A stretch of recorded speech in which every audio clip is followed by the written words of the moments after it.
Hi everybody, this is Kevin and welcome back to another manga review. And today we are going to be taking a look at Fairy Tail Volume 61 from Hiro Mashima, which is the continuation of the final arc. And holy crap, man, so many great battles in this one. We're reaching the end of the story and just so many great plot revelations. Like for instance, in the last volume we learned the truth about Irene and how she's Urza's mother. I mean, we kind of saw that from a mile away, though, just because when we first met her, they called her the Scarlet Scourge. And I mean, Urza is Urza Scarlet because of her red hair. And you look at Irene, she has red hair, too. But great battle with Urza and Wendy teaming up to face Irene. We'll get the conclusion of that battle in this volume. And there was actually like a Dragon Ball Z Captain Ginyu moment where Irene swapped bodies with Wendy, and also some great backstory with Irene, how we learned that she's the first ever Dragon Slayer. She gained those powers 400 years ago.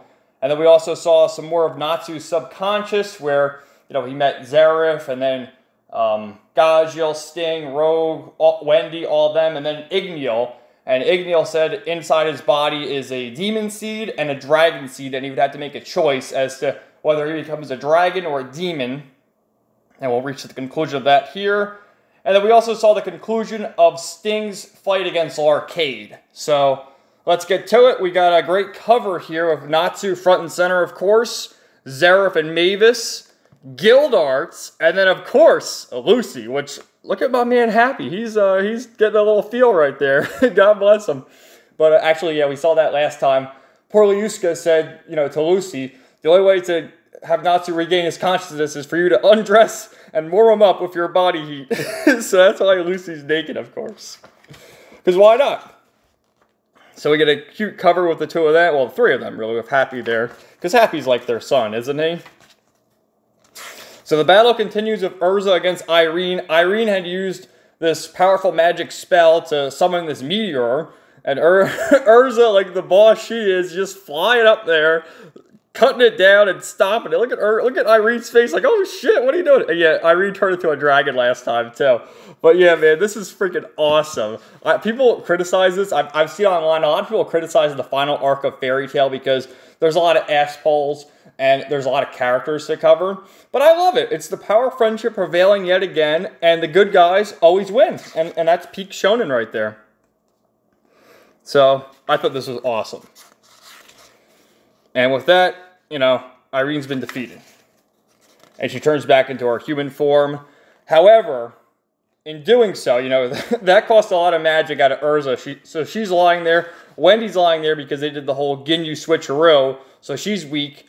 And what happens is Irene is, on her 2 feet and ready to slash Urza with her own sword. Look at Irene's face, right? Urza's lying there. And then there's a smile. Urza has a smile, and then Irene's looking on like, how dare you? And it cuts back here to way back when Irene finally gave birth to Urza. She initially planned to use her enchant magic to, do the Ginyu switcheroo to basically become Urza. And so she could leave her cursed body behind. But she can't do it. As she's looking at this cute little child smiling, she just can't do it. Stop that. Stop your smiling. And this brings back flashbacks to when she tried to kill her own daughter when she was a baby. And she can't do it right now. And even still, she stabs Urza in the shoulder. And still, Urza, with one hand, I haven't given up yet. And look at Irene's face. And Urza gets back up and knocks her down. Look at this, dude. Look at all this blood. She's being stabbed right through the chest now. Holy shit. It went from the shoulder, like, through her chest. But, she's not fucking around and knocks Irene down. And what happens is Irene stabs herself with Urza's blade. And as she does that, she says, pathetic. I'm the most powerful woman in the empire. Yet I'm still unable to kill my own daughter. And she thinks back to the past when she saw her as a child and couldn't do it. And Urza says, well, why? It was your smile. It made me remember something. How much I really loved you. Aww. a tragic end right there. But with that, they get up. Look at how battered and bruised they all are. Like the blood, footprints, and everything. Holy shit.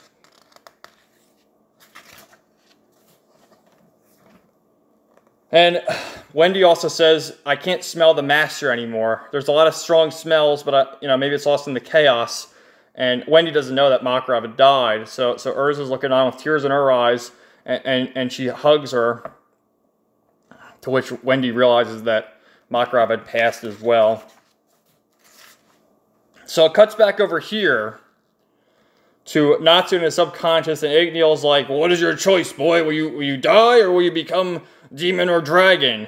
And Natsu starts saying, there's still so much I want to do. I gotta beat Zeref, I gotta beat Actilogia, and Igniel punches him again and says, you fool! Make your choice now.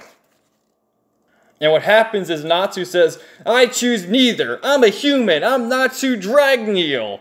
And Igniel makes a face at him and says, you chose the correct answer, boy. Now move on your 2 feet. Go! And with that, Natsu jolts out of bed. And look at that. Look at how red Lucy's face is still. But he wakes up and, first things first, he says, what kind of outfit is that? Ah! And, he's like, I'm feeling fine now. Let's go. I'm all fired up. So they rejoice and join the battlefield yet again. Well, actually, before all that, sorry, getting ahead of myself again, but Irene had activated Universe 1 many volumes ago, which basically terraformed the whole continent. And because she's died, Universe 1 is going back to normal, so the whole continent's going back to normal. And also, Hisui, who was turned into a mouse, is turned back to normal too. So all of her spells have been nullified. So it turns everything back. And Natsu says, I'm all fired up, let's go! We're going right to Fairy Tale, because that's where Zeref is, of course. So they're making their way there, and Loxa is still carrying Makarov, and he says, we're almost there, Gramps. We'll take you home, don't worry. So the battles are continuing, with the remaining Spriggan 12 almost being defeated, when this dude shows up, who is the grandfather of Aegil, and he says, stop this fighting, let's just call this off. And they reveal, we already know this, but they reveal to Aegil that Elfman and Lasana are brother and sister, and they're family too. So it's like, yes, we're family, so we respect the fact that you're family, so let's call a truce. So that's sweet. And then it cuts back to, well, at least Lucy got back in her best outfit, that's for sure. And then Brandon, she's like, all right, Lucy, well, that's that. I'm going to take Demaria home. She's holding Demaria in her hand. She shrunk her. We're done with the fight, so maybe we'll see each other again. Peace out. So then they run to Carla, and they see at the top of Cardi Cathedral is August, the Wizard King, one of the Spriggan 12. And as he's ready to attack, Gildart swoops in and punches him, and he just blocks him with his staff, showing how powerful, because Gildart is the strongest wizard in Fairy Tale, and August is the strongest of the Spriggan 12, so naturally the two of them must collide, and that's exactly what they're doing. And then it shows Zeref here, and he goes, I wasn't expecting you to be here first. I thought maybe it would be Jalal or perhaps Loxus. And look who's there. Well, you don't see it quite yet. But it's Gray. Gray is the first one to make his way to Zeref to challenge him. And it shows, this is a color page right here. Zeref and Gray, Gildarts and August, and then Natsu, Happy, and Lucy run in to see if they can help their friend. So Gray decides that he's going to use Ice Shell and stop Zeref once and for all. And then look at this, man, with Gildarts taking off his cape, ready to throw down. Now, Gildarts, he has a mechanical arm and a leg, I believe. He got them both, ripped out many, many volumes ago by Acnologia, believe it or not. So this guy is just a hardened fighter. And he uses his magic right away to crush August, but he just puts himself back together. You have interesting magic, but I can counteract it, don't you worry. I am impossible to defeat. So then, aiding her father comes Kana. Look at that. No, Kana, stay away from here. And this perks up August. Oh, your father. Oh. Knowing that, obviously, Kana's not as strong as Gildart's, he can sort of use that as bait and as a way to get into Gildart's head. So what happens is Gray decides he's going to use Lost Ice Shell, and he knows he can't defeat Zeref because if he kills Zeref, you know, Natsu will die. That's what he's been told anyway. But if he uses Lost Ice Shell, he can freeze Zeref for good, and he won't be able to break free, giving up his own life to save his friends and everyone else. And look at the look in Zeref's, he's like, oh, you're not going to do that, are you? You'll sacrifice your own life to attempt to stop me? There's no way. I'm turning my life and existence and memory into magical power. Lost Ice Shell.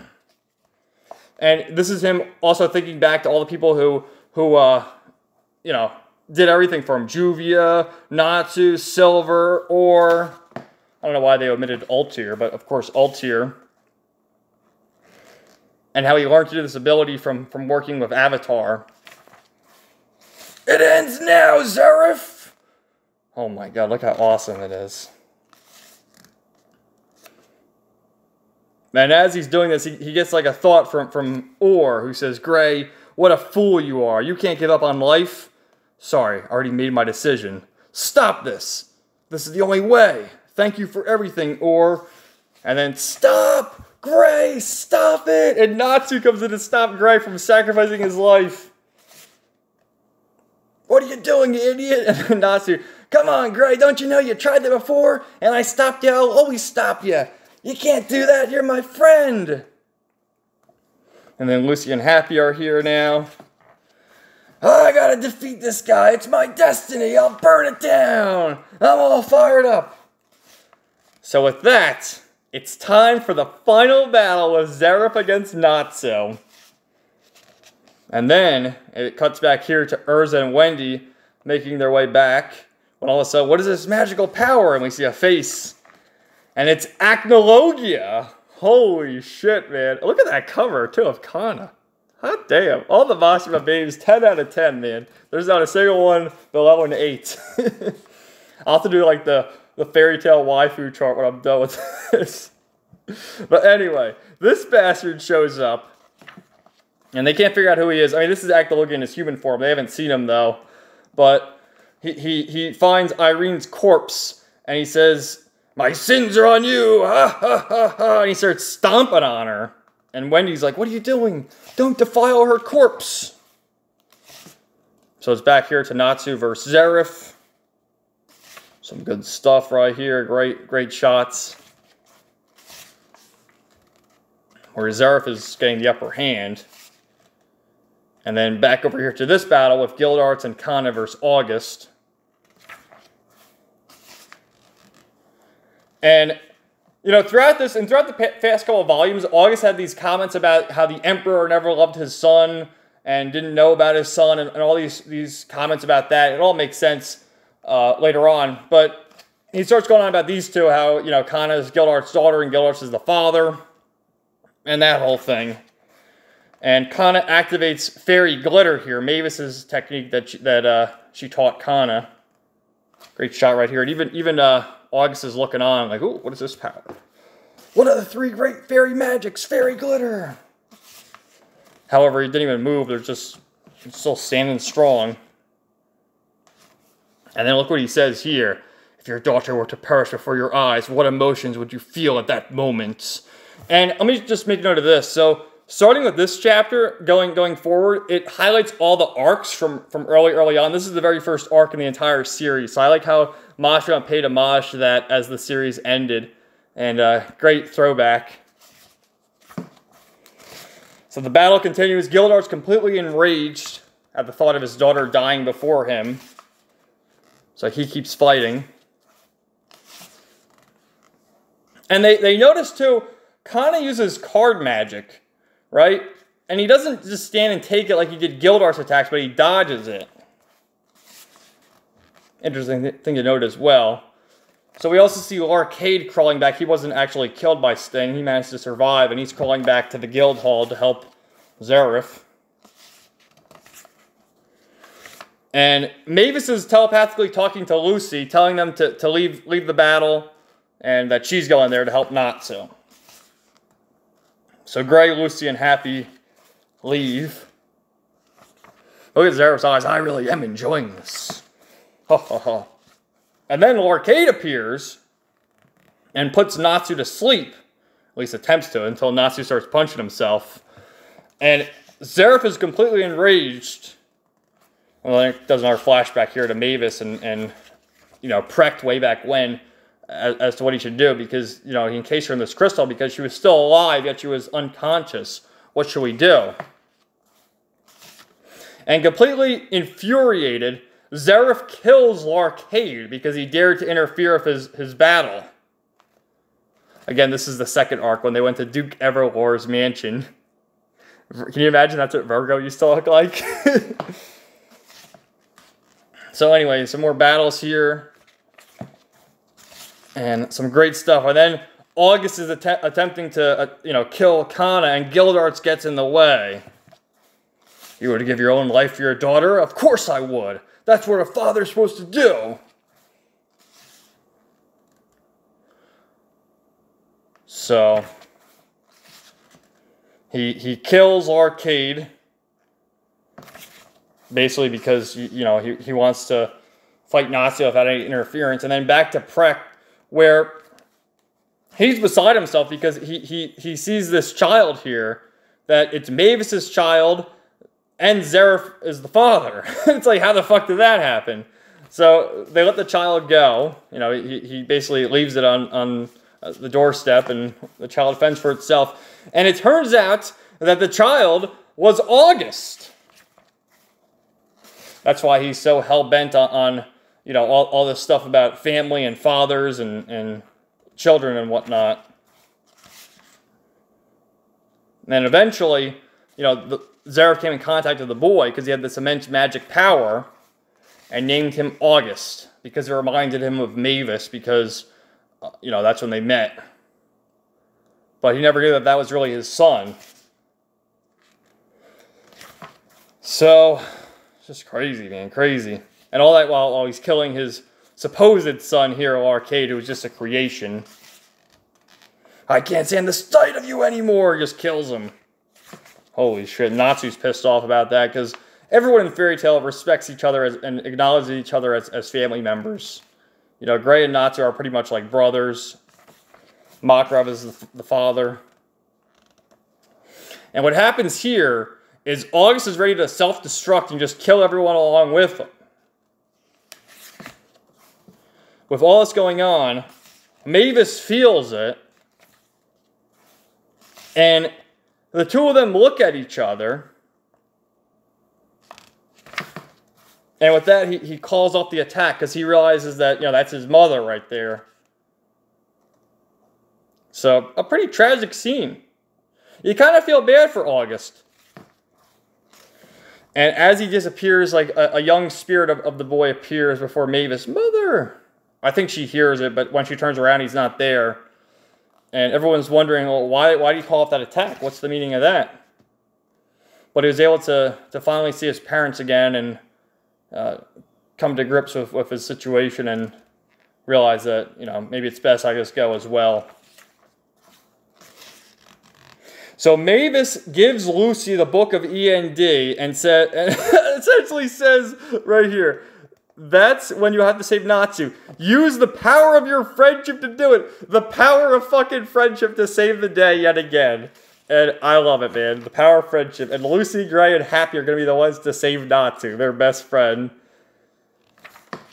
So it ends with everyone powering up here. Well, really just Natsu and Zareth powering up for the final battle. And I loved it. So let's see, is there any bonus material here? Oh, poor Wendy. Only 2 volumes left. Dude, I don't want this to end. I've been doing these reviews for over a year. I don't want this to end. But I thought this was fantastic. I love seeing Gildarts and Kana teaming up. And there was that one chapter, I'm telling you, dude, the Fairy Tail girls are just all off the charts. but there was that one chapter of Kana on the cover. Let me see if I can find it real quick. Back a little.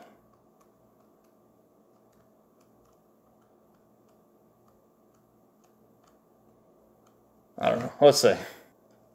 Right here, dude. Look at that, man. Damn, son. But yeah, just see all the different revelations of the conclusion to Urza and Irene's fights, to seeing Acnologia show up again, to Gray threatening to use Ice Shell to sacrifice his life, to Natsu and Zeref beginning the final battle. And it's great stuff, man. I loved it. I can't wait to tell you what happens next for the final 2 volumes, and I hope you check out those videos. And of course, let me know your thoughts in the comments down below, and stay tuned for more videos coming soon. Everybody, have a great day.